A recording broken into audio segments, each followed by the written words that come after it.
Talha Təşimovun nəşi Bakıya gələndə bildiyiniz kimi böyük bir izdiham oldu şəhərdə. Mən də bir gənc olaraq vətən sevgisi məndə çox biruzə verdi və dostlarımızla danışdıq və hamımız həm onlayn, həm də hərbi komissarlığa müraciət edərək könüllü olaraq müharibəyə getmək istəklərimizi bildirdik. 29 sentyabr səhər mənə zəng gəldi ki, bəs təcili olaraq hərbi komissarlığa yaxınlaşın. 2 dəqiqənin içində bütün əməkdaşlarımız sağ olsunlar, məni yola saldılar. Hamısına halallaşdım. Həqiqətən çox həvəsli idim. Bir an içində oldu, 2 dəqiqə, bəlkə də bir 3 dəqiqə ərzində mən işdən çıxdım. Bəzi əməkdaşları heç görə bilmədim. Müdürümə yazdım ki, mənə zəng gəldi, mən gedirəm.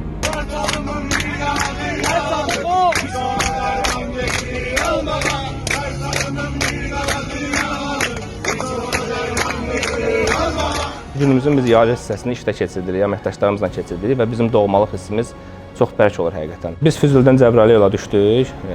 İlk azad olan torpağa addım onda atmışdım. 3 gün biz dağ istiqamətində Hadrut'a tərəf yola çıxdıq. Biz o son aşırımı da qalxdıq və yola düzəldik. Yola düzələndə bizim heyətin üstünə bir mina düşdü. Geriyə baxdım ki, mən 3 gündür bu yolu gəlirəm və burada mənə nəsə olsa, bəlkə də heç nəşim belə qayıtmayacaq geri. Ağlıma qızım gəldi. Mən hərbiyə yola düşəndə mənim qızımın 1 yaşı var idi. Düzdür, peşman olmadım, amma qızımın fəxr eləyəcək bir at olacağımı düşündüm və davam elədik. Sən mənim hər zaman dönməz qürurum, qollarıma güc verən varım ata. Sən məndən istə ki, qulluqda durum. Meşələrlə gedəndə bizə aşağıdan səs gəlir ki, bura gəlin, bura gəlin. Xüsusi təyinatlar bizə qaç ki, dayanın, getməyin. Biz getmədik. Onlar düşdü, bizi aşağıdan çağıran ermənilər imiş. Biz yola çatanda o erməniləri qırmışlar bizim xüsusi təyinatlar. Biz fürsət tapdıqca evlə də danışa bilirdik. Atamla danışanda hətta hər dəfə vurğulayırdı ki, şirkətdən zəng eləyirlər, səni soruşurlar. Hətta rəhbərim bizim evimizə də gəlib, atamcından oturub söhbət eləyib, məni daima soruşublar. Sağ olsunlar, qayğını, orada olsam belə qayğını, özümə qarşı olan qayğını görmüşəm.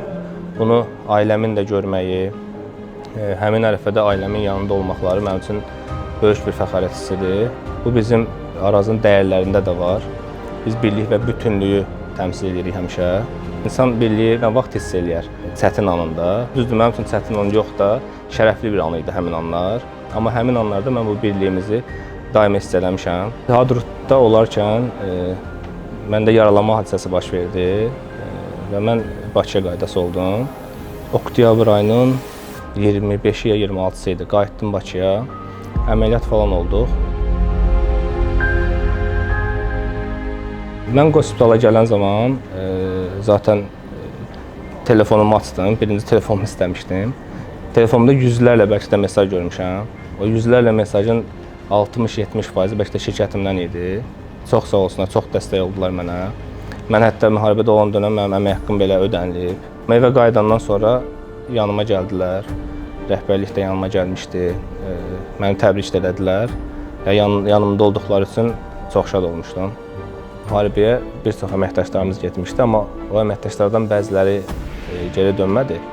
Şəhadətə yüksəldilər. Onların arasında bizim Vüqar müəllim var idi. Mən o Vüqar müəllimdən 2019-cu ildə qarşılıqlı işləyirdik. O bir mağaza müdürü idi, mən də işə qəbul mütəxəssisi idim. Onun bütün kadr ehtiyaclarını ödürdüm. Bizim başqa şəhidlərimiz də oldu.